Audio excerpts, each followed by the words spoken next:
शांताराम बापूंनी आपल्या राजकीय सामाजिक जीवनाची सुरुवात केली. राजकारणाची समाजकारणाची आवड निर्माण झाली. 1997 साली तळवडे गाव महापालिकेमध्ये समाविष्ट झाले. रुपीनगर तळवडेतील नागरिकांच्या मानगुटीवर असलेलं हे रेड झोनचं भूत कायमस्वरूपी काढून टाकण्यासाठी आपण काहीतरी पाठपुरावा करायला पाहिजे होता. खरं तर आजार झाल्यानंतर त्याला औषधोपचार आणि बाकीच्या गोष्टी करण्यापेक्षा आजार होण्या अगोदरच उपचार करायला पाहिजे होते. राष्ट्रवादीतून राजकीय सुरुवात करणाऱ्या शांताराम बापूंनी महेश दादांबरोबर जाण्याचा निर्णय कशासाठी घेतला? महेश दादांनी काय मोहिनी केली काय माहिती. आमची मैत्री इतकी फुलली की मी म्हणजे जे दुसरे पूर्वीचे दादा होते त्यांना पूर्णपणे विसरून गेलो. परंतु या बायोडायव्हर्सिटी पार्कचं क्रेडिट कुणाचं? सिटी हसण्यासारखी गोष्ट आहे. चणे फुटाणेवाले जर बदाम काजूची जर जागा घेत असतील तर ते अयोग्य आहे. नमस्कार, महाई न्यूजमध्ये आपल्या सर्वांचं मनपूर्वक स्वागत. पिंपरी चिंचवड महानगरपालिका निवडणुकीची रणधुमाळी आता सर्वोच्च पातळीवर पोहोचली आहे. भारतीय जनता पार्टीचे आमदार महेश लांडगे यांनी जवळपास 12 दिग्गज माजी नगरसेवकांचा पदाधिकाऱ्यांचा भारतीय जनता पार्टीमध्ये प्रवेश घेतला आणि या निवडणुकीमध्ये एक प्रकारचा धुळा उडवून दिला. त्याच महेश लांडगे यांची सावली म्हणून ज्यांची ओळख आहे, किंबहुना रुपीनगर तळवडे या प्रभागामध्ये 2007 ते 2017 अशी सलग 10 वर्षे ज्यांनी लोकप्रतिनिधी म्हणून रुपीनगर आणि तळवडेकरांची बाजू ठामपणे मांडली, असे आमदार महेश लांडगे यांचे कट्टर समर्थक शांताराम उर्फ बापू भालेकर, ज्यांना त्यांच्या प्रभागामध्ये आणि संपूर्ण शहरामध्ये आपुलकीनं बापू म्हणून ओळखलं जातं, असे कायम शांत, सुस्वभावी आणि विनम्र व्यक्तिमत्व म्हणून बापू यांची ओळख आहे. आज आपल्या स्टुडिओमध्ये शांताराम बापू यांचं आगमन झालेलं आहे आणि ते प्रभागातील किंबहुना शहराशी संबंधित विविध मुद्द्यांवरती आपल्याशी संवाद करणार आहेत. बापू, आपले मनपूर्वक स्वागत. नमस्कार. अधिक दिवस सर, महाई न्यूजमध्ये मला निमंत्रित केल्याबद्दल आपलं मनपूर्वक धन्यवाद. प्रभाग क्रमांक 12 हा जो रुपीनगर आणि तळवडे जो प्रभाग आहे, हा प्रभाग क्रमांक 12. या प्रभागामध्ये तळवडे गावठाण, MIDC, IT पार्क, ज्योतिबा मंदिर परिसर, सहयोग नगर, रुपीनगर, त्रिवेणी नगर, मेत्रे वस्तीचा काही भाग, तामाने वस्तीचा काही भाग आणि शिवसृष्टी आणि बाकीच्या जो काही सोसायट्यांचा परिसर आहे, असा हा विस्तीर्ण प्रभाग. हा प्रभाग म्हटलं की आपल्या समोर या पिंपरी चिंचवड शहराशी संबंधित एक महत्त्वाचा विषय समोर येतो, तो म्हणजे रेड झोन. निश्चितच रेड झोनमुळे बाधित असलेला हा, सर्वाधिक बाधित असलेला हा रुपीनगर तळवडे प्रभाग. या प्रभागामध्ये औद्योगिक आणि नागरी वास्तव्य असलेला परिसर मोठ्या प्रमाणावर आहे. मला या ठिकाणी सांगायला आवडेल की या शहराची ओळख जगाच्या नकाशावरती ज्या कशामुळे झाली असेल तर पहिलं नाव हिंजवडी IT पार्क येतं. पण पिंपरी चिंचवडकरांना एक गोष्ट लक्षात घेतली पाहिजे की हिंजवडी IT पार्कच्या पूर्वी आपल्या तळवडेमध्ये IT पार्क होता. केवळ आणि केवळ रेड झोनमुळे या IT पार्कला पायाभूत सोयी सुविधा देता आल्या नाही, त्यामुळे हिंजवडी नावारूपाला आली, हिंजवडी IT पार्क नावारूपाला आला. या रेड झोनमुळे या क्षेत्रातील भूमिपुत्रांना अनेक अडचणींचा सामना करावा लागतो आणि म्हणून तळवडे रुपीनगर म्हणजे रेड झोन बाधित क्षेत्र आणि त्या ठिकाणी लोकप्रतिनिधी म्हणून काम करणारे आणि त्यांच्या कार्याचा एकदा कस लागतो. आणि या मिनी इंडियाचं प्रतिनिधित्व करण्यासाठी आपण सज्ज झाला आहात. 2007 ते 2012 आपण नगरसेवक म्हणून या प्रभागाचं प्रतिनिधित्व केले. मला सांगा की आज आम्ही SK बापू, थोडक्यात शांताराम बापू यांना पाहतो, पण हे शांताराम बापूंनी आपल्या राजकीय सामाजिक जीवनाची सुरुवात कधी केली? तसं पाहिलं तर माझं तळवडं गाव हे संतश्रेष्ठ जगद्गुरू तुकाराम महाराज असतील, ज्ञानेश्वर माऊली असतील, या दोन्ही संतांच्या मध्यवर्ती असलेलं हे गाव आणि संतांच्या या पदस्पर्शानं पुनीत झालेलं हे गाव. आणि तळवडे गावाची पार्श्वभूमी जर पाहिली तर भैरवनाथ महाराज असतील, हनुमान मंदिर असेल, खरं तर नाथ महाराजांच्या ह्या कृपा आशीर्वादानं आम्ही त्या परिसरात माझ्यासारख्या एक सर्वसामान्य शेतकरी कुटुंबामध्ये जन्म झाला.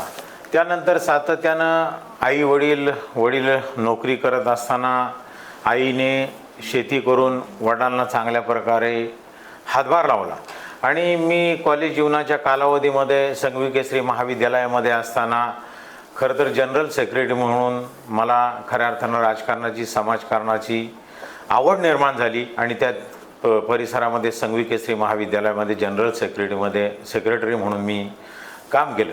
त्यानंतर मी सातत्यानं 1997 साली तळवडं गाव महापालिकेमध्ये समाविष्ट झालं आणि समाविष्ट झाल्यानंतर 1999 खरं तर त्या 97ला समाविष्ट झाल्यानंतर काँग्रेसमध्ये काम केलं. नंतर 1957 साली राष्ट्रवादी काँग्रेस पक्षाची स्थापना झाली आणि त्यानंतर मी राष्ट्रवादी काँग्रेसमध्ये प्रवेश करून राष्ट्रवादी काँग्रेसच्या माध्यमातून काम केलं. 2002 साली भालेकर कुटुंबियांमध्ये मी खऱ्या अर्थानं निवडणूक लढवली आणि निवडणूक लढवल्यानंतर आम्ही त्या ठिकाणी 3-4 भालेकर एकत्रितपणे निवडणुकीला उभं राहिल्यामुळं चिखली आणि तळवड्याचा प्रभाग एकच होता. चिखलीमधील प्रतिनिधी विजयी झाला आणि आम्हाला खऱ्या अर्थानं पराभव पत्करावा लागला आणि तो पराभव खऱ्या अर्थानं आमच्या तळवडे गावाच्या जिवारी लागला. आम्हालाही त्याचं खूप मोठी सल निर्माण झाली आणि खऱ्या अर्थानं मी अतिशय तळमळीने काम करत असताना त्यामुळे माझे अनेक सहकारी असतील, मग महापालिकेच्या माध्यमातून महापालिकेच्या अनेक लाभार्थी योजना असतील, मुलींना सायकल वाटप असतील, विधवांना अनुदान असेल, त्याचप्रमाणे शिवणयंत्र वाटप असेल, ह्या ज्या लाभार्थी अनेक योजना आहेत या योजना सातत्यानं मी 1997 पासून जवळपास 2007 सालापर्यंत सातत्यानं त्याचा पाठपुरावा केला आणि त्या लाभार्थी योजना राबवण्याचं काम केलं. त्यामध्ये प्रामुख्याने बचत गट असतील, अनेक बचत गटांना अनुदान मिळवून देणं, बचत गटांची निर्मिती करणं, महासंघाची निर्मिती करणं, महापालिकेच्या अनेक लाभार्थी योजना असतील, अनेक 2007 साली नगरसेवक झाल्यानंतर प्रामुख्यानं आमच्या भालेकर कुटुंबियांना अनेक ठिकाणी त्या ठिकाणी रस्ते, लाईट, पाणी या सोयी उपलब्ध करून दिल्या आणि त्या ठिकाणी 2002 साली खऱ्या अर्थानं रेड झोनची घोषणा झाली आणि 2004 साली खरं तर रेड झोनचं गॅझेट ही कुऱ्हाड आमच्या अगदी बरोबर आहे तळवडे गावठाणावर. अगदी बरोबर आहे बापू की रेड झोनचा तुम्ही विषय घेतला, पण मला असं म्हणायचं आहे की रेड झोन हा 2002 मध्ये लागला, त्यानंतर 2004 साली त्याचं गॅझेट निघालं. रेड झोनमुळं आपल्या प्रभागामध्ये किंवा आपल्या परिसरामध्ये अनेक अडचणींचा सामना करावा लागतोय. 2007 ते 2017 या काळामध्ये आपण ज्या गोष्टी रेड झोनमध्ये असताना सुद्धा काही करण्याचा प्रयत्न केला, त्यामध्ये प्रमुख अशा कुठल्या गोष्टी सांगाल की ज्या रुपीनगर तळवडेच्या नागरिकांच्या दृष्टीने महत्त्वाच्या ठरल्या? तसं पाहिलं तर अनेक खरं तर माणसाला मूलभूत सुविधांची गरज असते आणि त्या मूलभूत गरजा म्हणजे लाईट, पाणी ह्या गोष्टी पुरवल्या तर त्या ठिकाणी त्या परिसराचा विकास होतो. आणि रेड झोन असल्या कारणानं तिथं लिगल बांधकामं होत नसल्या कारणानं आमच्या खरं तर शेतकरी वर्गातील शेतकऱ्यांनी माझ्या तळवडे परिसरातील नागरिकांनी त्या ठिकाणी छोटे मोठे स्मॉल स्केल इंडस्ट्रीचा प्रवाह जोरात होता आणि तिथं इंडस्ट्री निर्माण करण्याचं काम केलं, म्हणजे इंडस्ट्रीयल शेड निर्माण करण्याचं काम केलं. आणि खऱ्या अर्थानं माझ्या गावकरी बांधव असतील, आमचे भालेकर असतील, हागवणे असतील, नखाते असतील, बाठे असतील, या परिसरातील या आमच्या गावकरी मंडळींना त्या ठिकाणी स्वतःच्या जागांमध्ये छोटे मोठे शेड करून त्या ठिकाणी खऱ्या अर्थानं भाड्याच्या उत्पन्नाची निर्मिती झाली. आणि ती निर्मिती करत असताना ज्योतिबानगर इंडस्ट्रीयल पार्क असेल किंवा तळवडे परिसर असेल, त्या ठिकाणी ज्या मूलभूत सुविधा लागतात, त्या ठिकाणी जे रस्ते लागतात, स्ट्रीट लाईट लागते, जी पाण्याची नळाची लाईन लागते, तिथं ज्या ठिकाणी पाणी म्हणजे ह्या सोयी सुविधा उपलब्ध असतील तरच तिथं इंडस्ट्रीची म्हणजे त्या ठिकाणी पायाभूत सोयी सुविधा निर्माण करण्यासाठी रेड झोन मध्ये असताना सुद्धा महापालिकेच्या स्तरावरती सोयी सुविधा निर्माण व्हाव्या म्हणून आपण पाठपुरावा केला.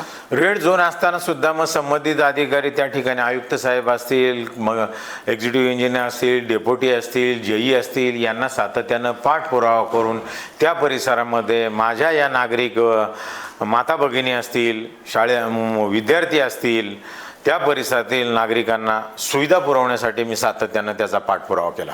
बापू, तुम्ही सांगितलं की रेड झोन बाधित असताना सुद्धा त्या ठिकाणी पायाभूत सोयी सुविधा आपण महापालिकेच्या माध्यमातून देण्याचा प्रयत्न केला. पण बापू, खरं सांगू की पिंपरी चिंचवड शहरातील रेड झोनचा प्रश्न आजही सुटलेला नाही.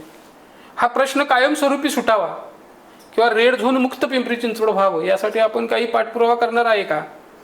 हो सर, सातत्यानं. खऱ्या अर्थानं देशाचे संरक्षण मंत्री आदरणीय मनोहर पर्रिकर साहेब यांनी मधल्या कालावधीमध्ये अतिशय ब्रिलियंट माणूस आणि खऱ्या अर्थानं आमदार महेशदादा लांडगे यांच्या माध्यमातून निवडणुकीच्याच कालावधीमध्ये आमच्या म्हेत्रे ग्राउंडवरमध्ये पर्रिकर साहेब आले होते आणि पर्रिकर साहेबांनी खऱ्या अर्थानं हा प्रश्न मार्गी लावण्यासाठी सातत्यानं खूप मोठा पाठपुरावा केला होता आणि अतिशय ब्रिलियंट अभ्यासू व्यक्तिमत्व असल्याकारणानं तो रेड झोन 500 यार्डपर्यंत डिक्लेरेशन करण्याचं त्यांनी ठरवलं होतं. त्यासाठी आमदार महेशदादा सातत्यानं प्रयत्नशील होते, परंतु खऱ्या अर्थानं आमचं दुर्दैव म्हणावं लागेल, ते असं व्यक्तिमत्व आपल्यातून खऱ्या अर्थानं दुर्दैवानं त्यांचं निधन झालं आणि ते निघून गेले. त्यामुळं हा प्रश्न मार्गी लागण्याचा राहून गेला. बापू, रेड झोनचा विषय तुम्ही उपस्थित केला.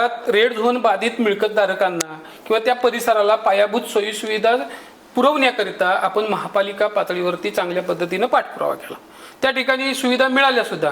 पण आम्हा पिंपरी चिंचवडकरांच्या मानगुटीवर असलेलं हे रेड झोनचं भूत, आमच्या रुपीनगर तळवडेतील नागरिकांच्या मानगुटीवर असलेलं हे रेड झोनचं भूत कायमस्वरूपी काढून टाकण्यासाठी आपण काहीतरी पाठपुरावा करायला पाहिजे होता. बरोबर आहे सर, अतिशय महत्त्वाचा प्रश्न विचारला. रेड झोन कधी लागला सर? 2002 मध्ये. आणि त्याचं गॅजेट कधी आलं? मला वाटतं 2004 मध्ये. खरं तर देशाचे संरक्षण मंत्री आदरणीय मनोहरजी पर्रिकर साहेबांनी 2017 साली ज्यावेळेला निवडणुका लागल्या होत्या त्यावेळेला रंगनाथ म्हेत्रे, कैलासवासी रंगनाथ म्हेत्रे ग्राउंडवर येऊन सभा घेतली होती. हो. आणि त्या भर सभेमध्ये लोकांना सांगितलं होतं सर की बाबा हा रेड झोनचा जो प्रश्न आहे तो मी मार्गी लावणार. हो. आणि आदरणीय मनोहर पर्रिकर साहेब हे अतिशय ब्रिलियंट व्यक्तिमत्व आणि ते सातत्यानं खरं तर या भोसरी विधानसभेचे आमदार आदरणीय महेशदादा लांडगे असतील, मुख्यमंत्री देवेंद्र फडणवीस असतील, पर्रिकर साहेबांना सातत्यानं पाठपुरावा करत होते आणि पर्रिकर साहेबांच्या डोक्यात एकच विषय होता की ह्या परिसरातला रेड झोन घालवणं. बरोबर. परंतु दुर्दैव असं म्हणावं लागेल की त्यांचं अकाली निधन झालं आणि ते त्या निधन झाल्यामुळं हा आमचा प्रश्न. त्यांच्या निधनानंतर जे काही केंद्रीय संरक्षण मंत्री होते त्यांच्याकडे आपण काही पाठपुरावा केलाय का? नाही, त्यांच्या अगोदर जे केंद्रीय संरक्षण मंत्री होते त्यांनी खऱ्या अर्थानं या परिसराची त्यांना जाणीव होती आणि या परिसराचं पूर्णमध्ये ते प्रतिनिधित्व करत होते. खरं तर त्यांनीच हा प्रश्न मार्गी लावायला पाहिजे होता आणि खरं तर आजार झाल्यानंतर त्याला औषधोपचार आणि बाकीच्या गोष्टी करण्यापेक्षा आजार होण्या अगोदरच उपचार करायला पाहिजे होते आणि त्या मंत्रिमंडळामध्ये खऱ्या अर्थानं एक प्रभुत्व आणि ताकद नेतृत्व करत असताना त्यांनीच तो प्रश्न मार्गी लावायला पाहिजे होता. त्यांच्याकडून ते झालं नाही.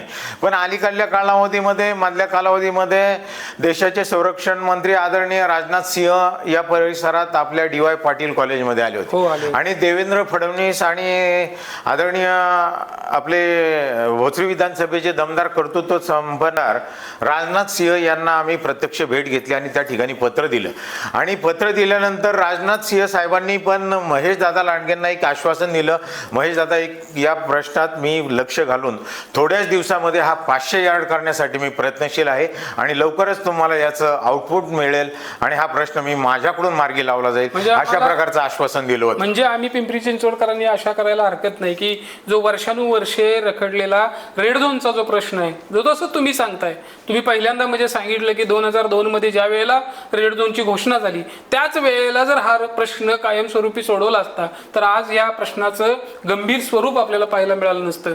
पण आता आगामी काळामध्ये, किमान आगामी काळामध्ये केंद्रीय संरक्षण मंत्र्यांशी चर्चा करून हा प्रश्न आपण सोडत आहे. मला वाटतंय की आपण जो पाठपुरावा करत आहात त्याला काही अंशी यश येताना दिसतंय. मध्यंतरी पिंपरी चिंचवड महानगरपालिकेनं रेड झोनची हद्द कमी करण्याच्या संदर्भामध्ये पाठपुरावा सुरू केला. जिल्हाधिकारी प्रशासन असेल, संरक्षण विभाग असेल, आणि त्या ठिकाणी त्यांनी चलन भरून ती मोजणी पण करून झालेली आहे. त्याचा नकाशा लवकरच प्रसिद्ध होईल अशी अपेक्षा आहे. परंतु आम्हाला पिंपरी चिंचवडकरांना बापू खरं सांगतो, आपण ज्या पक्षाचं प्रतिनिधित्व करत आहात त्या पक्षाची गल्लीपासून दिल्लीपर्यंत सत्ता आहे आणि त्या पक्षाच्या माध्यमातून केंद्रीय संरक्षण विभागाशी संबंधित असलेला हा प्रश्न सुटेल अशी आशा आहे. यानंतर दुसरा महत्त्वाचा प्रश्न येतो बापू, तो म्हणजे शास्तीकर. शास्तीकर लागू झाला त्यानंतर 2007 साली मला वाटते शास्तीकर लागू झाला आणि शास्तीकर मुक्त होण्यासाठी आपण पाठपुरावा केला. सुदैवाने त्या गोष्टीला यश मिळालं. म्हणजे शास्तीकर बाधित किती कुटुंबांना आपल्या प्रभागामध्ये लाभ मिळाला असेल? सर, अतिशय महत्त्वाचा प्रश्न तुम्ही विचारलाय. खऱ्या अर्थानं आमच्या सर्वसामान्य गोरगरीब नागरिकांना जी टांगती तलवार होती ती आमदार महेश दादा लांडगे यांच्या माध्यमातून खऱ्या अर्थानं विधान भवनामध्ये त्यांनी सातत्याने या गोष्टीचा पाठपुरावा केला. देवेंद्र भाऊंच्या मार्गदर्शनाखाली सातत्यानं काम करत असताना जवळपास 6,500 हो कुटुंबियांना याचा फायदा झालेला आहे. एकच उदाहरण द्यायचं म्हटलं तर आमची ज्ञानदीप रुपीनगर शिक्षण मंडळाची ज्ञानदीप शाळा असेल, त्या शाळेचा जवळपास 2 कोटी रुपयापेक्षा जास्त टॅक्स हा माफ झालेला आहे. असा अनेक कुटुंबियांना याचा खऱ्या अर्थाने सर्वात जास्त बाधित लोक हे रुपीनगर तळवडेमध्ये होते. हो, आम्ही रेड झोन मध्ये बाधित असल्या कारणानं आम्हाला तो शास्तीकर लागू होत होता. आणि हा अतिशय महत्त्वाचा प्रश्न हा खरं तर ह्या कर्तृत्व संपन्न दमदार आमदाराने आमचा मार्गी लावलेला आहे. त्यांचे मी मनपूर्वक आभार मानतो. बापू, निश्चित खरं आहे की 6,500 लोकांना, म्हणजे साधारण एका घरामध्ये एका मिळकतीमध्ये 4 लोक जरी पकडली तर आज 24,000 जे नागरिकांना तुमच्या शास्तीकर माफीच्या निर्णयाचा लाभ झालाय. मला वाटतं निवडणुकीपुरता हा मुद्दा पुष्कळ झाला नाही आहे ना. अतिशय महत्त्वाचा प्रश्न आहे. याचा हा बेनिफिट 100% आमच्या आणि गोरगरीब नागरिक आहे. हे कॉस्मोपॉलिटिशियन आहे. ही गोरगरीब जनता ऑल ओव्हर महाराष्ट्रामधून रुपीनगरमध्ये आले. मग त्याच्यामध्ये वेगवेगळ्या भागातले अनेक गोरगरीब नागरिक आहे आणि या नागरिकांना खऱ्या अर्थानं हा फायदा होतोय. ही अतिशय आनंदाची बाब आहे. निश्चितच बापू, मागापासून आपण मुलाखतीमध्ये 3 ते 4 वेळाला आमदार महेश लांडगे यांचा नामोल्लेख केला. आता निश्चितच आहे तुम्ही महेश दादा आणि तुमचे मैत्रीपूर्ण जे काही संबंध आहेत, किंबहुना महेश लांडगे यांच्या राजकीय वाटचालीमध्ये आपण त्यांच्या पाठीशी सावलीसारखे उभा आहात. महेश लांडगेंची 2014ची निवडणूक असो, ती अपक्ष होती. त्यावेळेला शांताराम बापू तिथं होते. महेश लांडगेंनी 2017च्या निवडणुकीच्या पूर्वी भारतीय जनता पार्टीत प्रवेश केला. त्यावेळेला व्यासपीठावर शांताराम बापू होते. महेश लांडगेंनी 2019ला विधानसभा लढवली, 24ला विधानसभा लढवली. त्यावेळेला सुद्धा शांताराम बापू त्या ठिकाणी राहिले. मला सांगा, राष्ट्रवादीतून राजकीय सुरुवात करणाऱ्या शांताराम बापूंनी महेश दादांबरोबर जाण्याचा निर्णय कशासाठी घेतला? सर, आम्ही 2007 साली खऱ्या अर्थानं मी निवडून आलो. त्याच्या अगोदर एकदा महेश दादा 1-2.5 वर्षाच्या कालावधीमध्ये माझ्या अगोदर निवडून आले होते. आणि 2007ला मी महापालिकेमध्ये आल्यानंतर जे महेश लांडगेंनी म्हणजे दादांनी जो मैत्रीचा माझ्या गळ्यात हात घातला, खऱ्या अर्थानं मी त्यामुळं महेश दादांनी काय मोहिनी केली काय माहिती. आमची मैत्री इतकी फुलली की मी म्हणजे जे दुसरे पूर्वीचे दादा होते त्यांना पूर्णपणे विसरून गेलो आणि या दादाच्या प्रेमात पडलो. आणि सातत्यानं 2007 सालापासून मग 2007 सालानंतर 12 सालची निवडणूक झाली. त्यावेळेला आमदार महेश दादा लांडगेंनी खऱ्या अर्थानं एकच तिकिटाची मागणी केली, ती फक्त शांताराम बापू वालेकरांची. आणि त्यानंतरच्या कालावधीमध्ये मी तर खरं 2014ला ज्या वेळेला आमदार महेश दादांनी आमदारच झाले, ते 2014 निवडणूक लढवली, ती अपक्ष म्हणून निवडणूक लढवली. त्यावेळेला नारळ चिन्ह होतं. खऱ्या अर्थानं महेश दादांना आम्ही नारळ चिन्ह असल्यानंतर नारळ घेऊन नाचलो साहेब. होय. आणि अशा प्रकारे एवढा जल्लोषात प्रचार केला. दादाची त्यावेळेला काही ताकद नव्हती. दादाच्या समोर दिग्गज आमदार होते, अनुभवी होते. आणि ते असं असताना सुद्धा खऱ्या अर्थानं आम्ही अनेक मंडळी, मग मी माझे अनेक सहकारी असतील, त्या सहकाऱ्यांना माझ्याबरोबर घेऊन दादांच्या खऱ्या अर्थानं पाठीशी उभं पाठीशी राहण्यासाठी उभे राहिले. मदत केली. दादांच्या पाठीशी उभं राहिलो. आणि आमचं सुदैव असं की 2014 साली महेशदादा आमदार झाले. आणि एकदा महेशदादा आमदार झाल्यानंतर आमची ताकद वाढली. आम्ही मागे वळून पाहिलंच नाही. मग सातत्याने मग 2019 असेल, 2024 असेल, सातत्याने दादाने आमदार म्हणून एक चांगल्या प्रकारे शहराचा चेहरा मोहरा बदलण्याचं तुम्ही काम केलं. सांगितले की आम्ही दादांच्या पाठीमागे उभं राहिलो. ज्या महेश दादांचं तुम्ही म्हणजे कौतुक करत आहात, त्या महेश लांडगेंनी तुमच्या भोसरी विधानसभा मतदारसंघासाठी काय केलेली 4 कामं सांगता येतील? अहो 100% सर, महेश दादांनी भोसरी विधानसभेसाठी बरेच काय केलेलं आहे. आता अलीकडल्या कालावधीमध्ये जर पाहिलं तर तळवड्यापासून चरवलीपर्यंत आपण जर गेलो तर त्या ठिकाणी अतिशय पाण्याचा ज्वलंत प्रश्न होता. आणि तो आंध्रा भामा आस्केडच्या माध्यमातून ही पाणी पुरवठा योजना राबवली. आणि खऱ्या अर्थानं आमचा परिसर पाण्याच्या माध्यमातून अगदी सुजलाम सुफलाम करण्याचं काम केलं. पाणी हा अतिशय महत्त्वाचा प्रश्न आहे. पाणी हेच जीवन आहे.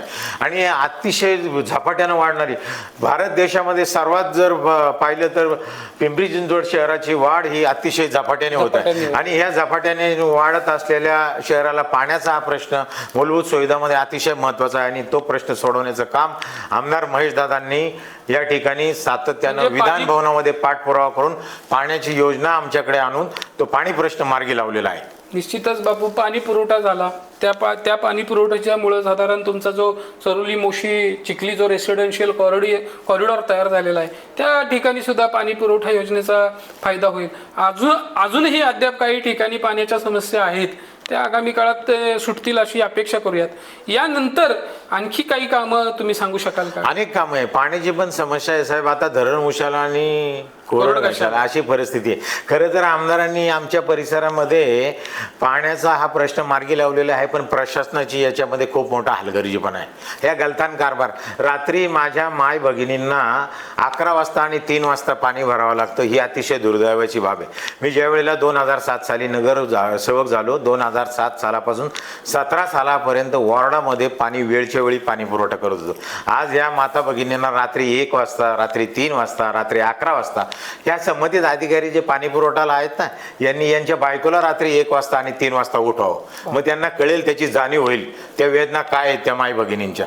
अतिशय बेकार प्रश्न हा आहे. आणि हा प्रश्न खऱ्या अर्थानं आमदारांनी पाणी प्रश्न सोडवलेला असताना या गलथान कारभार हा पिंपरी चिंचवड शहराचा पाणी पुरवठाचा आहे. म्हणजे विद्यमान जे तिथले लोकप्रतिनिधी आहेत ते कुठेतरी पाणी पुरवठा सक्षम करण्यामध्ये कमी पडलेत असं म्हणायचं नाही. त्यांचं खऱ्या अर्थानं मला विरोधकांच्या बाबतीत बोलणं योग्य वाटत नाहीये. त्यांनी खऱ्या अर्थानं लक्ष घातलं पाहिजे आणि वेळच्या वेळी संबंधित अधिकाऱ्यांना वेळेत पाणी सोडलं पाहिजे. माता भगिनींची जी गैरसोय होते आहे ते याच्याकडे लक्ष दिलं पाहिजे. माता भगिनींची त्यांनी कुठंतरी जाणीव ठेवली पाहिजे. रात्री अपरात्री पाणी भरल्यामुळे माणसाला स्वास्थ्य मिळत नाही, दिवसभराची झोप होत नाही, माणूस म्हणजे त्याचा सगळा दिनक्रमच बिघडून जातो. अतिशय दुर्दैवाची ही बाब आहे.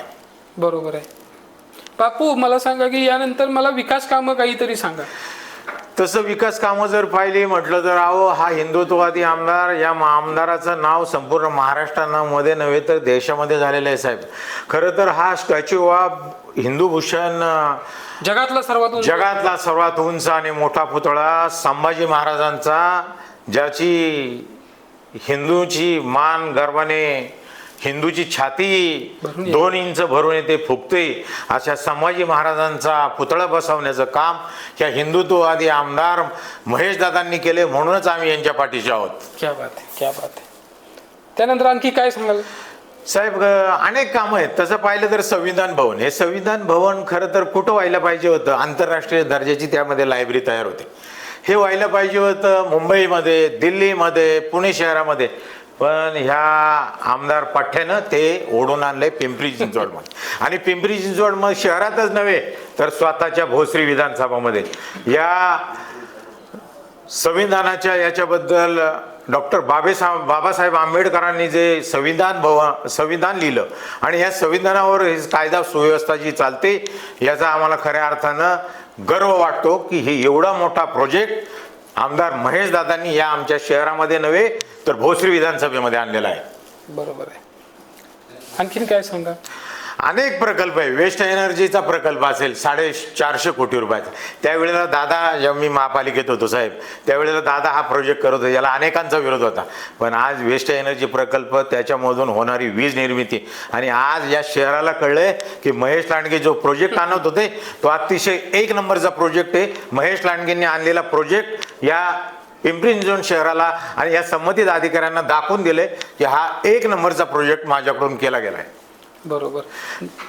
त्याचप्रमाणे इंद्रायणी नदी सुधार प्रकल्प, ही तर पाहिलं तर संतांची भूमी, ज्ञानेश्वर माऊली तुकारामांची भूमी, आणि ही खऱ्या अर्थानं ही नदी स्वच्छ राहावी ह्या दृष्टिकोनातून दादांचं, तसं पाहिलं तर दादा हे सर्व क्षेत्रात अष्टपैलू माणूस आहे आणि संप्रदायामध्ये पण आवड असणारे, देवाला मानणारा, सर्व देव देश धर्मासाठी काम देव देश धर्म.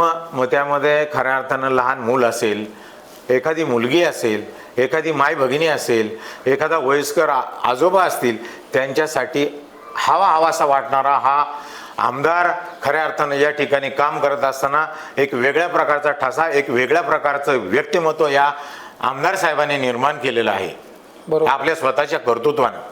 बरोबर आहे. निश्चितच महेश लांडगे यांच्या नेतृत्वामध्ये किंवा त्यांच्या मार्गदर्शनाखाली पिंपरी चिंचवड शहरातल्या अनेक कामं सांगू शकतो साहेब. पिंपरी चिंचवड पोलीस आयुक्तालय भवन आहे, पिंपरी चिंचवड शहरामध्ये न्यायालयीन भवन आहे, त्याचप्रमाणे शासकीय अभियांत्रिकी महाविद्यालय IIM नागपूर शाखेचं या ठिकाणी निर्मिती केली की ते CEO पुणे विद्यापीठ विद्येचं माहेरघर फक्त पुण्यात पाहायला मिळत होतं, परंतु आज पिंपरी चिंचवड शहरामध्ये भोसरी सारख्या ठिकाणी हे कॉलेजची निर्मिती करण्याचं काम या आमदार साहेबांनी केलेलं आहे. त्यामध्ये प्रामुख्यानं महापालिकेचं प्रशासकीय मोठं भवन असेल, त्याची निर्मिती करण्याचं काम असेल, आळंदी पंढरपूरचा पालखी महामार्ग असेल, पुणे नाशिक महामार्ग असेल, 7,000 कोटी रुपयांचा हा एलिव्हेटेड कॉरिडॉर निर्मितीचा हा 7,000 कोटी रुपयांचा प्रोजेक्ट या म्हणजे ज्या कॉरिडॉरमुळं पुणे आणि नाशिक फाटा ते खेड या दरम्यानचा जो पट्टा आहे तो रुंदीकरण 100% रुंदीकरणार होणार आहे.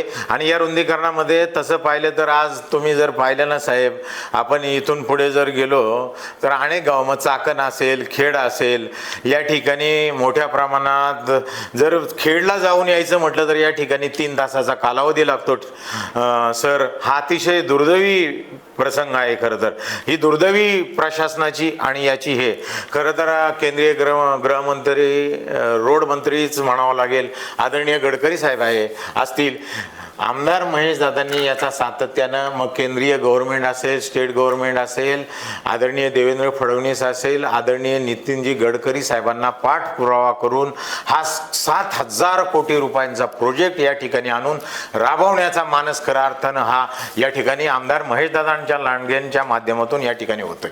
याचा खऱ्या अर्थानं गर्व आहे. याचा जो रोड ट्रॅफिक म्हणजे जी वाहतुकीची जी अवस्था खराब झालेली आहे, हे निश्चितपणे मार्गी लागणार आहे. निश्चितच. पण एक गोष्ट प्रकर्षाने जाणवते बापू, की केवळ घोषणा झाली एलिव्हेटेड कॉरिडॉरची, परंतु अद्याप काम कुठं अजून दिसत नाही.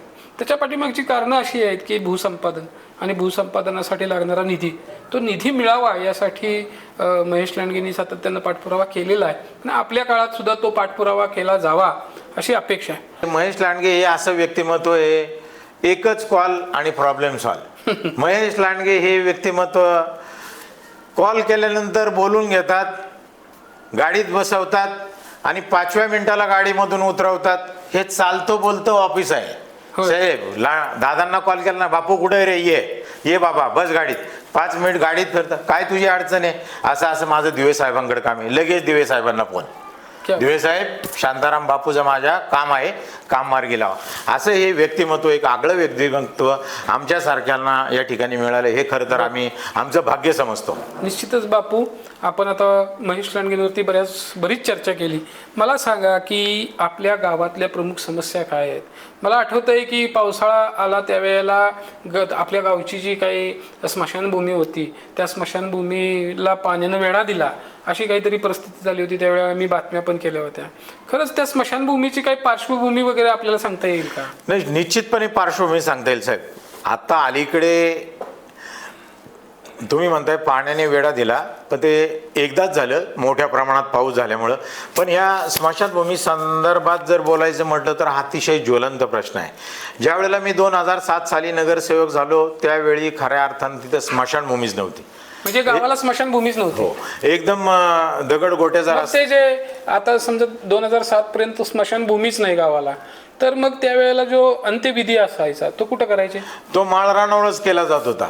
खरं तर मला वाटतं महापालिकेमध्ये 1997 साली गेलं आणि खऱ्या अर्थानं जे आमचं 90 एकर जे गायरान आहे त्या ठिकाणी त्यावेळचे तत्कालीन आयुक्त प्रवीणसिंह परदेशी वृक्षारोपण करण्यासाठी आले होते. आणि त्यावेळेला महापौर मधुकरजी दिवंगत महापौर मधुकरजी पळत, त्यावेळेला मी आदरणीय महापौरांना प्रश्न केला, अण्णा माझ्या इथं स्मशानभूमीकडे जायला रस्ता नाही आणि अतिशय बेकार परिस्थिती आहे, तिथं विधी करण्यासाठी व्यवस्थित प्रकारे जागा नाही आहे. त्यावेळेला अण्णांनी मला सांगितलं, पवळे महापौर म्हणून मला शिफारस करण्याची गरज नाही आहे, तू जा बाबा आणि आयुक्त साहेबांना बोल. आयुक्त साहेब आपला अतिशय सक्षम अधिकारी आहे प्रवीणसिंह परदेशी. मला वाटतं मी गेलो आणि आयुक्त साहेबांना सांगितलं, आयुक्त साहेब अशी अशी परिस्थिती आहे, आमचे वयस्कर लोक दगडगोट्यातून तिथे जातात आणि त्या ठिकाणी अंत्यविधीसाठी चांगल्या जागेची व्यवस्था नाही. तर त्यावेळेला मला वाटतं सिटी इंजिनियर वाडेकर साहेब असतील, इमिजिएट मी त्यावेळी पाहिलं, वाडेकर साहेबांना आयुक्त साहेबांनी फोन केला आणि बोलवलं. वाडेकर साहेबांना सांगितलं इमिजिएट काम चालू करा. त्या ठिकाणी कुठल्याही प्रकारचं टेंडर नाही, कुठल्या प्रकारची कुठली प्रोसेस नाही. म्हणजे प्रशासनाची मी ताकद त्यावेळेला पाहिली. मी नुकताच राजकारणामध्ये प्रवेश करत होतो. इमिजिएट कामाला सुरुवात केली आणि कामाला सुरुवात केल्यानंतर आम्ही तो अंत्यविधी माळरानावरच करत होतो. पण मी 2007 साली नगरसेवक झालो आणि खरं तर त्या ठिकाणी ती अडचण समस्या लक्षात घेऊन 2007 सालानंतर आता खरं तर ते दिवंगत झालेले आहेत आदरणीय लक्ष्मणजी जगताप, मला त्या आमदारांनी त्या कालावधीमध्ये मी अक्षरशः त्यांच्या पाया पडलो आणि भाऊंना सांगितलं, भाऊ हा माझा खूप गहन प्रश्न आहे. भाऊ पण सक्षम आमदार होते. भाऊंनी त्या कालावधीमध्ये माझी रेड झोन हद्दीमधली 4 एकर जागा स्वतः खरेदी केली आणि स्वतः खरेदी करून त्या जागेचं त्यांना आजही मोबदला मिळालेला नाही. परंतु ती जागा खरेदी केल्यामुळं मला त्या ठिकाणी आणि खरेदी करून ती महापालिकेला म्हणजे टेक ओव्हर केली. महापालिकेला दिल्यानंतर मग त्या ठिकाणी महापालिकेला टेक ओव्हर केल्यानंतर मला त्या ठिकाणी स्मशानभूमीची निर्मिती करण्यात आली. मग मी त्या कालावधीमध्ये माझ्या पद्धतीने स्मशानभूमी केली. अलीकडल्या कालावधीमध्ये ती स्मशानभूमी होत असताना ती स्मशानभूमी जर झाली असेल तर त्यावेळेला मी ते 4 एकर क्षेत्र मग त्यावेळचे मग माझे गाववाले माझे नखाते परिवार असेल किंवा हिंगमिरे परिवार असेल, या परिवाराचं खूप मोठं योगदान होतं. ह्या मंडळींनी ती जागा 4 एकर खऱ्या अर्थानं स्मशानभूमीसाठी दिली आणि ती स्मशानभूमीसाठी दिल्यामुळं आज त्या ठिकाणी एक टेकाडावर मी केलेली स्मशानभूमी आहे आणि एक नदी पात्रामध्ये खूप मोठ्या प्रमाणात केलेली जागा एकच आहे. म्हणजे जागा एकच आहे. मी ती 4 एकर जागा महापालिकेला लक्ष्मण जगतापांच्या माध्यमातून टेक ओव्हर केली. बापू, निश्चितच रुपीनगर तळवडेकरांना शेवटचा निरोप द्यायला, अंत्यविधी करायला जागा नव्हती.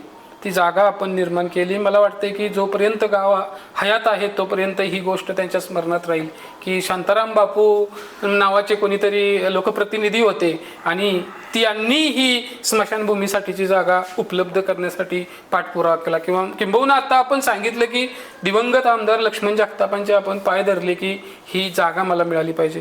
हे काम निश्चितच खरंच हे काम मानवतेसाठी अत्यंत चिरस्मरणीय राहील असं मला वाटतं.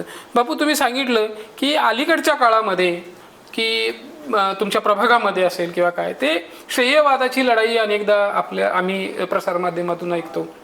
या प्रभागामध्ये आंतरराष्ट्रीय दर्जाचा बायोडायव्हर्सिटी पार्क येतोय.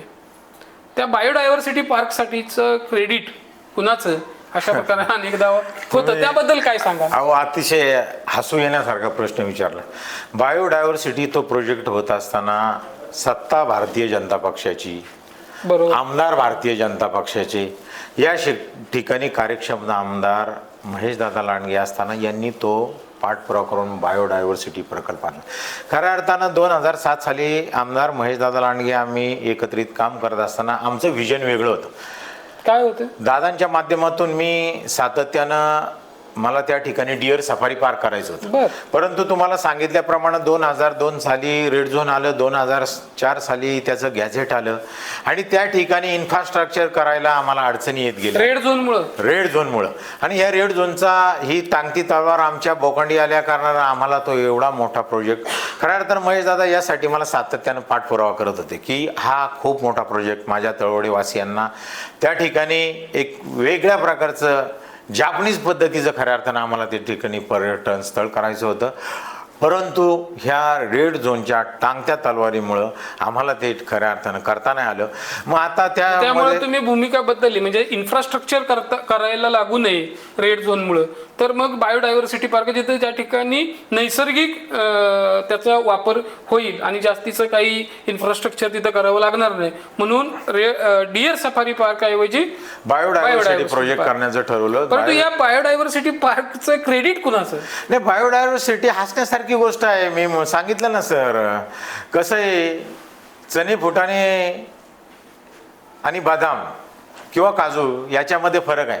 पण चणे फुटाणेवाले जर बदाम काजूची जर जागा घेत असतील तर ते अयोग्य आहे. हे कामच आमदार महेशदादांनी केलेलं आहे आणि या चण्या फुटाणेवाल्यांनी आम्ही ते केलेलं आहे हे बोलू नये. कारण त्यावेळेला आपण त्या ठिकाणी प्रतिनिधित्व सुद्धा करत नाहीये. त्या ठिकाणी सत्ता भारतीय जनता पक्षाची, आमदार भारतीय जनता पक्षाचा आणि आमदार छोट्या मोठ्या गोष्टी पाहणारा हा आमदाराच्या माध्यमातून या गोष्टी होतात. आणि ह्या आमदारांना मी सातत्यानं पाठपुरावा केला, दादा आपल्याला काय करता येईल, तिथे इन्फ्रास्ट्रक्चर आपल्याला करता येत नाही, दादा याच्यासाठी काहीतरी डोकं चालवा. दादांनी आदरणीय देवेंद्र भाऊ फडणवीसांच्या संबंधित मुख्यमंत्र्यांशी चर्चा करून हा प्रोजेक्ट कसा इन्फ्रास्ट्रक्चर कमी प्रमाणात असून कसा हा प्रोजेक्ट मार्गी लावता येईल आणि हा प्रोजेक्ट मार्गी लावण्याचं काम आमदार महेश लांडगेंचंच हे श्रेय आहे आणि हा महेश लांडगेंनीच हा प्रोजेक्ट केलेला आहे. मी हे ठामपणे तुम्हाला सांगू शकतो. बरोबर आहे बापू, तुम्ही म्हणाले की बाजारात किती जरी चणे फुटाणे आले तर बदाम आणि काजूची बरोबरी होऊ शकत नाही. ठीक आहे, म्हणजे बायोडायव्हर्सिटी पार्कचं श्रेय कुणाचं का असेना, पण पिंपरी चिंचवडकरांना आंतरराष्ट्रीय दर्जाचा बायोडायव्हर्सिटी पार्क मिळतोय हेही काही कमी नाही अशी भूमिका आमची राहील. मला सांगा, प्रभागावरती अजून एक महत्त्वाचा प्रश्न राहिला. निवडणूक सुरू झाल्यानंतर मतदार याद्यांच्या वरून जो घोळ झाला, संपूर्ण राज्यभरात मतदार याद्यांचा घोळ आम्ही अनुभवला. सुरुवात तुमच्या तळवडे रुपीनगरमधून बघितलं तर जवळपास 3500 मतदारांची नावं शेजारच्या प्रभागामध्ये तुम्ही फेकून दिली. म्हणजे भारतीय जनता पार्टीची सत्ता असल्यामुळं ती नावं बाहेर टाकली गेली अशा प्रकारचे आरोप झाले, प्रशासनावरती आरोप झाले. बापू, या कामासाठी एक सत्ताधारी पक्षातला लोकप्रतिनिधी म्हणून आपण काय पाठपुरावा केला हे आम्हाला ऐकायचं. साहेब, तुमच्या बोलण्यातून असं आलं की आता तुम्ही फेकून दिली. अहो, आम्ही कोण हो? हे कामकाज सगळं प्रशासनाकडं आहे आणि हा पक्ष कुठला पक्ष काम करत नाही आहे की हा राष्ट्रवादी काँग्रेस असो, भारतीय जनता पक्ष असो किंवा कुठला पक्ष हे काम करत नाही. हे काम प्रशासन करतं आणि हे प्रशासन असेल, निवडणूक विभाग असेल आणि यांचा गलथान कारभार यांनी काम करत असताना व्यवस्थित प्रकारे काम केलं नाही. आमची तळवडे गावठाणाची 7 नंबर यादी 1261 मतदारांची पूर्णपणे ही 12 क्रमांकाची यादी 1 नंबर प्रभागामध्ये शिफ्ट झाली. त्याचप्रमाणे आमच्या शेजारील त्रिवेणीनगर परिसरातील 12 नंबरमधली अनेक नावं ही 11 नंबरमध्ये शिफ्ट झाली. आणि हे असं झालेलं असताना सुद्धा आम्ही त्याच वेळेला सगळ्यात पहिल्यांदा उठाव जर केला असेल तर तो मी केला. आमचे प्रभाग अधिकारी आदरणीय अतुल पाटील साहेब असतील, यादी प्रसिद्ध झाल्या त्यांच्या केबिनमधून मेदी जाऊन त्यांच्या समोर ठामपणे बसलो आणि हा गलथान कारभार तुमच्याकडून ही खूप मोठी चूक झालेली आहे साहेब. याच्यामध्ये माझा पुतणे असेल, माझ्या सुना असतील, यांची नावं सुद्धा माझ्या जवळच्या ती यादी जी शिफ्ट झाली होती त्याच्यामध्ये तुमच्या कुटुंबियांची पण नाव, माझ्या कुटुंबियांची नावं होती. पण याच्यामध्ये माझ्या विरोधकांनी त्या विरोधकाचा जो उमेदवारी म्हणून निवडणूक लढवतो त्याचं नाव याच्यामध्ये गेल्यामुळं म्हणजे 1 नंबर प्रभावामध्ये चिखलीमध्ये गेल्यामुळं त्यांनी याचं राजकीय भांडवल करण्याचं ठरवलं आणि हे राजकीय भांडवलाला टीट फॉर टॅट जशाच तसं आम्ही उत्तर दिलं. ही फेक नरेटिव्ह भूमिका आहे हे लोकांच्या निदर्शनास आणून दिलं. ज्या वेळेला मतदारांची नावं त्या ठिकाणी मग प्रभाग क्रमांक 11 मध्ये असेल, प्रभाग क्रमांक 1 मध्ये असेल, माझ्या भारतीय जनता पक्षाच्या सर्व माझ्या कार्यकर्त्यांनी, सर्व आम्ही माझे अनेक पदाधिकारी सहकारी असते, आम्ही कॅम्प लावला साहेब.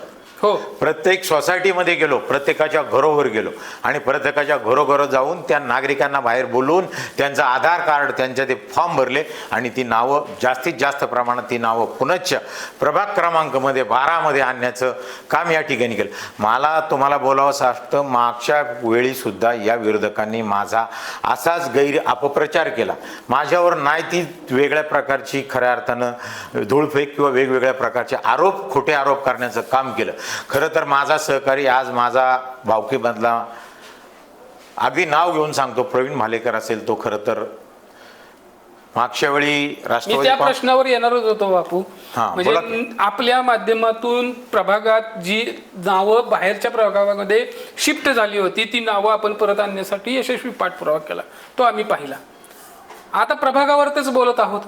तर या प्रभागामध्ये गत 2017 मध्ये झालेली जी निवडणूक होती त्या निवडणुकीमध्ये तुमच्या विरोधातलं संपूर्ण पॅनेल निवडून आलं, म्हणजे 4च्या 4 नगरसेवक निवडून आले. या वर्षी म्हणजे जे आताची निवडणूक आहे त्या निवडणुकीसाठी प्रभाग रचना झाली. त्या प्रभाग रचनेमध्ये पहिला दणका तिथं बसला. दणका काय बसला की तो जशी प्रभाग रचना झाली ती प्रभाग रचनेमधला तुमचा एक प्रतिस्पर्धी नगरसेवकाला प्रभाग बदलावा लागला. दुसरी महत्त्वाची घटना झाली ते म्हणजे आरक्षण. आरक्षणामुळे पण तुमच्या प्रभागामध्ये खळबळ उडाली. तिसरी महत्त्वाची घटना झाली बापू की आपल्या नेत्यांनी म्हणजे महेश लांडगे यांनी 2024 मध्ये झालेल्या निवडणुकीच्या काळातील आरोपांचे उट्टे काढले आणि प्रवीण भालेकरांसारखा एक मोहरा विरोधकांचा गळाला लावला. प्रवीण भालेकरांनी प्रेस घेतली, प्रवीण भालेकरांनी जाहीर कार्यक्रम घेतला आणि त्यांनी घोषणा केली की यापुढची राजकीय वाटचाल ही महेश लांडगे यांच्या सोबत राहील. त्या ठिकाणी शांताराम बापू खऱ्या अर्थानं एक पाऊल पुढे गेले. बापू प्रवीण भालेकरांच्या प्रवेशामध्ये छुपी यंत्रणा जर कोणी लावली असेल तर ते बापू भालेकरांनी लावली. ही गोष्ट खरी आहे का? मला असं म्हणायचं नाही साहेब, हे आमदार महेश दादा लांडगेंनीच त्याला इकडे घेतलेलं आहे आणि त्याचं कारण असं आहे साहेब, तो ज्या वेळेला संघटनेमध्ये काम करत होता ते 4 नगरसेवक एकत्रितपणे काम करत होते साहेब. एकत्रितपणे काम करत असताना मिलजुल के मिल बांट के सब काम करना चाहिए, लेकिन इन लोगों में ऐसा ये हुआ की त्याने काय केलं की एक खांबी मामूप्रमाणे त्यांच्यातल्या एका प्रतिनिधीने बाकीच्यांचा कधी विचारच केला नाही. फक्त मी जे करतो ते मी एकटाच करतो आणि ह्या गोष्टीला खऱ्या अर्थानं त्रासाला ही मंडळी कंटाळली. आणि खरं तर मी असं म्हणेल, माझ्या भावकीतला माझा सहकारी, गावकी भावकीत कसं असतं, घरात जर फूट झाली ना किंवा भावकीत फूट झाली, गावकीत फूट झाली तर त्याला पराजय सहन करावा. आणि माझ्या घरातलाच माणूस खऱ्या अर्थानं मागच्याच 2017 साली यांनी त्यांच्याकडे बेरजेत घेतला आणि तो बेरजेत घेतल्यामुळंच खऱ्या अर्थानं माझा पराभव झाला. आणि मग ह्याची दुरुस्ती करण्यासाठी मी याच्यामध्ये काय नाही केलं सर. खरं तर मला ही जाणीव महेश दादा लांडगेंनाच झाली की प्रवीण भालेकर हा सहकारी आपल्याबरोबर पाहिजे आणि हे महेश दादा लांडगेंनीच हेरलं आणि महेश दादा लांडगेंनीच प्रवीण भालेकरांना खऱ्या अर्थानं भारतीय जनता पक्षामध्ये आणलं. आणि प्रवीण भालेकर तसा इतिहास वाचला तर प्रवीण भालेकरांना स्वीकृत नगरसेवक करण्याचा पूर्वीचा इतिहास वाचला तर आमदार महेश दादांनीच प्रवीण भालेकरांना, म्हणजे प्रवीण भालेकर हा महेश दादांच्या विचाराचा चेहरा मोहरा आहे. आणि तो पुनश्च एकदा खरं तर महेश दादांना त्या कालावधीमध्ये तिकीट देताना आलं आमच्या सहकारी सुरेश मेत्रेंमुळे, परंतु तो चेहरा मोहरा महेश दादांवर असलेला विश्वास तो महेश दादांच्या परत सानिध्यात आला, परत संपर्कात आला आणि परत खऱ्या अर्थानं या पॅनलमध्ये आला. तुम्ही मागाशी या ठिकाणी मला सांगितलं की बाबा आता त्यांचा पहा पॅनलचा इतिहास. मी एक खांबी बांबू कसा ते सांगतो. प्रवीण भालेकर इकडे आले, वार्ड तोतला नानी तिकडे गेल्या. दुर्दैवाची बाब रवी सोनवणेंची मिसेस दिवंगत झाली. तो राहिला एकटाच. आता आमची बेरीज कशी झाली साहेब बघा, मी सुद्धा 2 टर्म नगरसेवक आणि 6 वर्ष राजकारणात समाजकारणात काम करत असताना मी एक प्रवीण भालेकर माझा सहकारी, माझा कुटुंबीय गावकी भावकीमधला सहकारी, तोही माझ्याकडे बेरजेत आला. माझे सहकारी मित्र धनंजय वर्णेकर अनेक निवडणुकाला लढवतात, उच्च शिक्षित आहे, शैक्षणिक क्षेत्रामध्ये खूप मोठं योगदान असलेला हा सहकारी अनुभवी आहे. त्यानंतर नरळे परिवार सुद्धा माझ्याबरोबर सातत्यानं प्रत्येक वेळी निवडणूक लढवतात. आता जे दादा नरळे आहे त्यांच्या मिसेसला उमेदवारी दिली, त्यांचे वडील माझ्याबरोबर निवडणूक लढवून फक्त 1000 मतानेच पाठीमागे असायचे. हा परिवार पण माझ्याबरोबर आलाय सर. हा परिवार माझे हे चांगले दमदार प्रतिनिधी माझे सहकारी माझ्याबरोबर आल्यामुळं आमच्या पॅनेलचा विजय निश्चित झालेला आहे. एवढंच मी या ठिकाणी सांगतो. आता तुम्ही म्हणताय की आमच्या पॅनेलचा विजय निश्चित झाला आहे. खरं तर बापू, असं म्हटलं जातं की कुटुंब एक असेल तर ते कुटुंब सगळ्यांना भारी पडतं. मला वाटतंय की प्रवीण भालेकरांच्या एंट्रीमुळं तुमचं कुटुंब आता अधिक सक्षम झालंय, गावकी भावकी स्ट्रॉंग झालेली आहे. आणि हा आता प्रवीण आणि तुम्ही म्हणजे राम लक्ष्मणाची जोडी झालेली आहे. आणि आता या निवडणुकीमध्ये तुम्ही समोरच्या पॅनेलचा धुव्वा उडवणार असं तुमच्या एकूण बोलण्यावरून मला जाणवतंय. बापू, तुम्ही सांगितलं की या प्रभागामध्ये काम करत असताना अनेक गोष्टींचा सामना करावा लागतोय, अडचणी आहेत, रेड झोन आहे, शास्तीकर जरी सुटला असला तरी सुद्धा त्याच्या काही अजून अडचणी आहेत. तर आता आगामी काळामध्ये प्रभागातल्या नागरिकांसाठी काय करावं असं तुम्हाला वाटतं? आगामी कालावधीमध्ये मला जर संधी मिळाली तर प्रभाग खऱ्या अर्थानं सुजलाम सुफलाम करण्यासाठी मी प्रयत्न करणार आहे. मला वाटतं आम्हाला पाणी वेळेत मिळेल का? 100% पाणी वेळेत मिळण्याची जबाबदारी घेणार आहे. संबंधित अधिकारी माझ्या ज्या माता भगिनी आहेत, माय भगिनी, ज्या रात्री अपरात्री 11 वाजता, 1 वाजता, 3 वाजता जे पाणी भरतात, असा कुठं रूल नाही आहे एवढ्या उशिरा पाणी भरण्याचा. त्या माता भगिनींना निश्चितपणे वेळेत पाणी मिळेल. निश्चितपणे ज्या मूलभूत गरजा आहेत सर, मग त्याच्यामध्ये लाईट असो, पाणी असो, अन्न वस्त्र निवारा, पूर्वीच्या आपण इतिहासामध्ये ज्या गोष्टी मूलभूत गरजा म्हणून मानल्या जात होत्या त्या निश्चितपणे या ठिकाणी सुविधा पुरवणार आहे. आणि भविष्य काळामध्ये वॉर्ड एकदम सुजलाम सुफलाम, मग त्यामध्ये मूलभूत सुविधा असतील आणि जे प्रोजेक्ट राबवता येईल. मला वाटतं खरं तर ही एक भविष्य काळामध्ये आनंदाचीच बातमी आहे. तुम्ही मागाशी बोलल्याप्रमाणे 500 यार्ड नंतरचा सर्व भाग या ठिकाणी रेड झोनमधून निघतोय आणि तो जर निघाला तर आम्हाला मोठ्या प्रमाणामध्ये डेव्हलप करता येईल. आमच्या त्या परिसरातील नागरिकांना खऱ्या अर्थानं दिलासा मिळणार आहे. भविष्य काळामध्ये त्यांना कधी पैसा पाणी कुठल्या प्रकारचं कर्ज लागलं तर कर्ज उपलब्ध होणार आहे. तिथे आमच्याकडे सुद्धा चांगल्या प्रकारचे टॉवर उभे राहतील, चांगल्या प्रकारच्या सुविधा उपलब्ध होतील. आणि एक वार्डाचा माझा मानस आहे की वार्ड हा सुजलाम सुफलाम बनवायचा, एवढंच माझं हेतू आणि एवढंच माझं ध्येय. बापू, विविध मुद्द्यांवरती आपण आता चर्चा केली. तळवडे म्हटले की आमच्या डोळ्यासमोर उभी राहते ती प्रचंड वाहतूक कोंडी. तिथला ITNs असो, तिथला कामगार असो, तिथला उद्योजक असो, प्रत्येकाला रोज जो त्रास आहे तो वाहतूक कोंडीचा आहे. आणि तळवडे रुपीनगरची वाहतूक कोंडी सोडवण्यासाठी प्रयत्न ज्या पद्धतीने व्हायला पाहिजे होते ते झालेले दिसत नाही. तुम्ही सांगताय की प्रभागामध्ये विरोधी पक्षाचे नगरसेवक होते, पण जो प्रभाग ज्या मतदारसंघामध्ये आहे त्या भोसरी विधानसभेचे प्रतिनिधित्व तर 10 वर्षापासून तुमचे मित्र महेशदादाच करतात. मग त्यांनी या प्रभागातली वाहतूक कोंडी सोडवण्यासाठी किंबहुना त्या प्रभागातल्या लोकांसाठी काही विकास कामं करण्याचं त्यांचंही कर्तव्य होतं.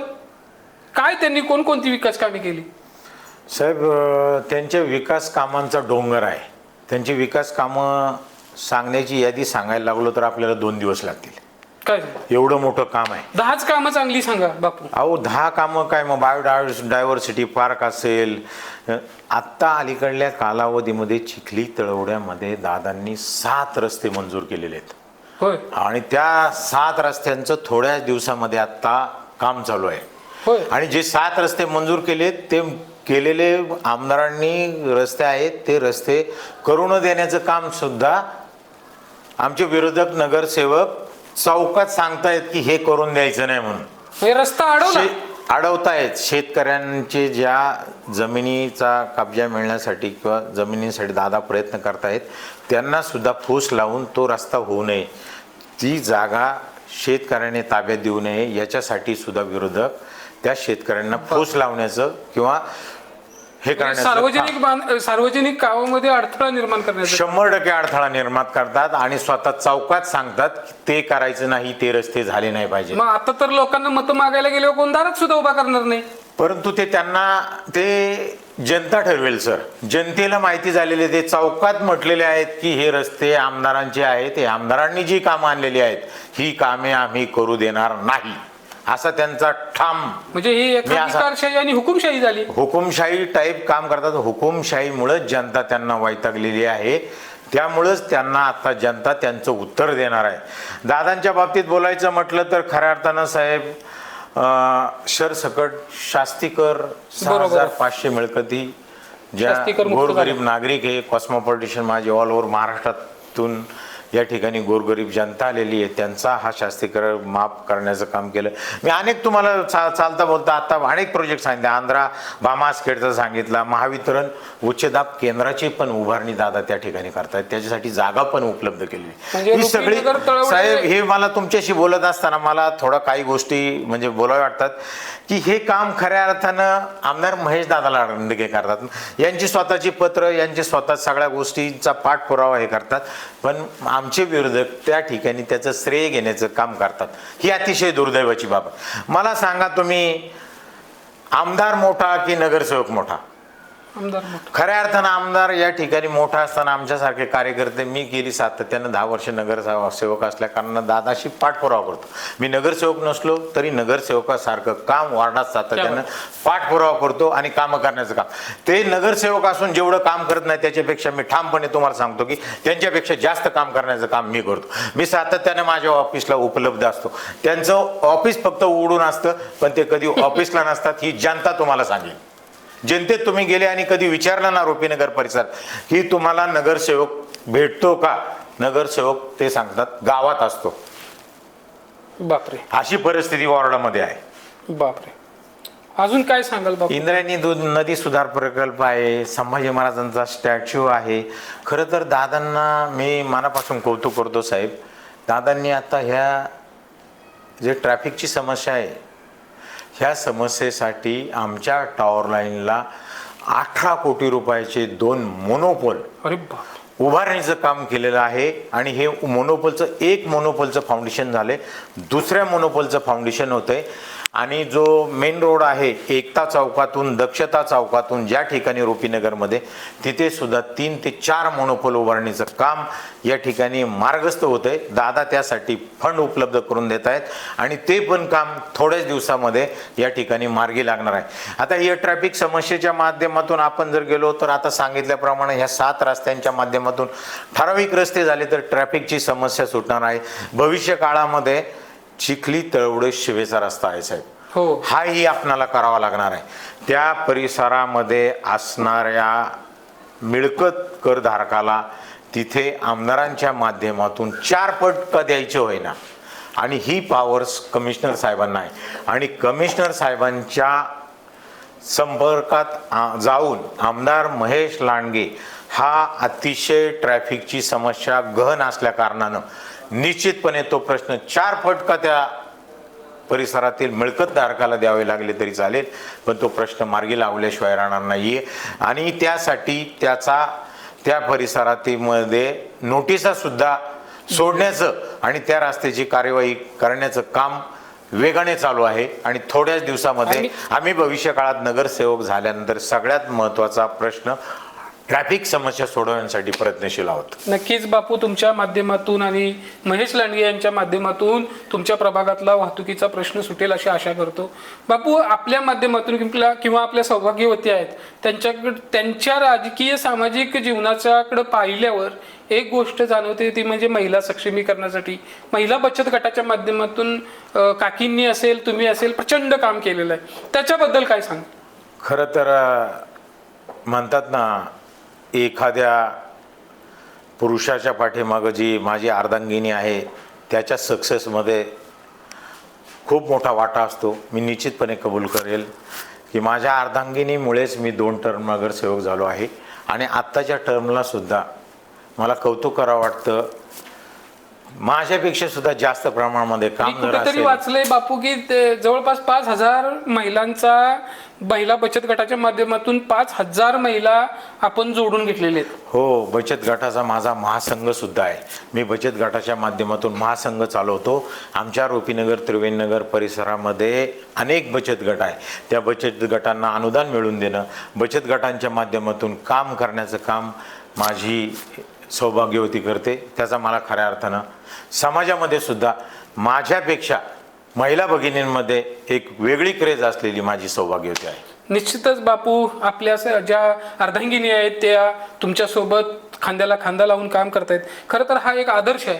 आणि हे होते आदरणीय शांताराम बापू भालेकर, ज्यांनी 2007 ते 2017 अशी सलग 10 वर्षे रुपीनगर तळवडेचं प्रतिनिधित्व केलं. ज्या बापूंनी रेड झोन कमी करण्यासाठी किंवा रोड झोन रद्द करण्यासाठी पाठपुरावा केला, किंबहुना रेड झोन रद्द झाला नाही तरी महापालिका पातळीवरती त्या परिसरातील नागरिकांना पायाभूत सोयी सुविधा देण्याचा प्रयत्न प्रामाणिक केला. अशी होत असताना आणि बापूंनी सर्वसमावेशक त्या प्रभागातल्या विरोधकांकडून होणारे वेगवेगळे आरोप असतील किंवा राजकीय श्रेयवाद असेल, बापू त्याच्यावरती मनमोकळेपणाने आपण इथं गप्पा मारल्या. आणि हे करत असतानाच तळवडे आणि रुपीनगरची वाहतूक कोंडी सोडवण्याचा विश्वास त्यांनी या ठिकाणी व्यक्त केला. बापू, आपण महाई न्यूजमध्ये आलात, वेगवेगळ्या मुद्द्यांवरती आपण संवाद साधला, त्याबद्दल मी आपले आभार व्यक्त करतो. आणि या निवडणुकीमध्ये आपण निश्चितपणानं जो 2017चा जो बॅकलॉग राहिला होता तो आता 2025-26 मध्ये आपण भरून काढाल अशी सदिच्छा देतो आणि आपले धन्यवाद व्यक्त करतो. Best of luck. Thank you sir. खऱ्या अर्थानं तुम्ही माझी मुलाखत घेत असताना एक प्रश्न राहून गेला. विद्यार्थ्यांना चांगली संधी हा एक मुद्दा आपल्याकडून राहून गेला. शैक्षणिक क्षेत्राची मला खूप आवड आहे सर. हो. मी ऑल ओव्हर महाराष्ट्रामध्ये तळवडे, कैलासवासी, किसनराव अंतुजी भालेकर शाळा क्रमांक 98 ही महाराष्ट्रामध्ये मुख्यमंत्री आणि उपमुख्यमंत्र्यांनी व्हिजिट करण्यासाठी निवडलेली शाळा होती. क्या बात. आणि ह्या शाळेमध्ये जवळ कोण मुख्यमंत्री आले होते तिथे त्यावेळी? मला वाटतं अजितदादा उपमुख्यमंत्री होते आणि कराडचे आपले पृथ्वीराज चव्हाण त्यावेळी मुख्यमंत्री होते. आणि त्यांनी त्या शाळेची निवड केली होती. ते येऊ शकले नाहीत, परंतु मला शैक्षणिक क्षेत्राची खऱ्या अर्थानं खूप मोठी आवड आहे. मी अनेक आमच्याकडे IT कंपन्या आहेत. CSR फंडातून मी त्या ठिकाणी सर कम्प्युटर लॅब चालू केलेली आहे. पिंपरी चिंचवड शहरामध्ये कम्प्युटरच्या क्षेत्रामध्ये 1 नंबरची शाळा असलेली तळवडी. सुंदर शाळेचा पुरस्कार शाळेला मिळालेला आहे. अनेक त्यामध्ये कम्प्युटर लॅब असेल, सुप्त कलागुणांना वाव देण्यासाठी खऱ्या अर्थानं अनेक प्रकारच्या त्या वस्तू बनवण्याचं काम असेल, विविध प्रकारची औषधी वनस्पतींची 55 वनस्पतींची झाडं आहे. साहेब, लवंगेचं सुद्धा झाड शाळेमध्ये मी शाळेत. हो, अशा अनेक प्रकारे मी खरं शिक्षकांशी मैत्री रूपात राहतो. आणि त्या कालावधीमध्ये 2007 सालापासून तर 2017 पर्यंत जवळपास नवोदयला माझी रुपीनगरची ठाकरे शाळा असेल, तळवड्यातली कैलासवासी किसनराव अंतुजी भालेकर शाळा असेल, 15 विद्यार्थ्यांची निवड नवोदयला झाली होती सर. बरोबर. मी त्या CSR फंडाच्या माध्यमातून IT कंपन्यांच्या माध्यमातून फंड उपलब्ध करून मग सौर ऊर्जा प्रकल्प असेल, कम्प्युटर लॅब असेल, अनेक प्रकारच्या विद्यार्थ्यांना ज्या काय पद्धतीने सोयीसुविधा उपलब्ध होईल याचा माझा हेतूच हा आहे की आजची जी उपजत पिढी आहे, आजचा जो विद्यार्थी आहे तो भविष्यातला 1 नंबरचा नागरिक जर झाला तर भविष्यामध्ये आपला देश महासत्ता होणार आहे. आणि देश महासत्तेच्याच दृष्टीने वाटचाल करत आहे. आणि आत्ताच मला म्हणावं लागेल, आदरणीय नरेंद्र मोदींच्या माध्यमातून देशावर नव्हे तर जगावर आपण पूर्णपणे राज करतोय. आणि आदरणीय नरेंद्र मोदींनी आपला भारत देश महासत्ता आत्ताच बनवलेला आहे. इतकी ताकद या केंद्रामध्ये, स्टेट गव्हर्नमेंटमध्ये, आपल्या या प्रशासनामध्ये किंवा राजकीय गोष्टींमध्ये आहे, याचा मला खऱ्या अर्थानं गर्व वाटतो. सर, तुम्ही माझी मुलाखत घेतली त्याबद्दल मी तुमचा मनापासून कौतुक करतो, मनापासून आभार व्यक्त करतो. अशाच प्रकारची मला तुम्ही एक प्रकारची ऊर्जा नेहमी देत चला अशा अपेक्षा व्यक्त करतो निश्चितच आणि बापू, तुमचे मनापासून धन्यवाद मानतो. धन्यवाद. आभारी. निश्चितच बापू, आपण नगरसेवक झालात की त्यानंतर पहिली मुलाखत ही मीच घेईन आणि त्या मुलाखतीमध्ये तुमच्या विजनवरती आपण चर्चा करू आणि ते विजन जर पूर्ण नाही झालं तर माही न्यूजच्या माध्यमातून त्याला विरोधात आम्ही लिखाणही करू. अशा प्रकारचं मी तुम्हाला सदिच्छा देतो. पण आपल्यासारखं स्मित आणि शांत, संयमी आणि सर्वांना बरोबर घेऊन जाणारं नेतृत्व महापालिकेमध्ये तयार व्हावं आणि त्याला प्रतिनिधित्व करण्याची संधी मिळावी अशी सदिच्छा देतो. मनापासून धन्यवाद. धन्यवाद सर.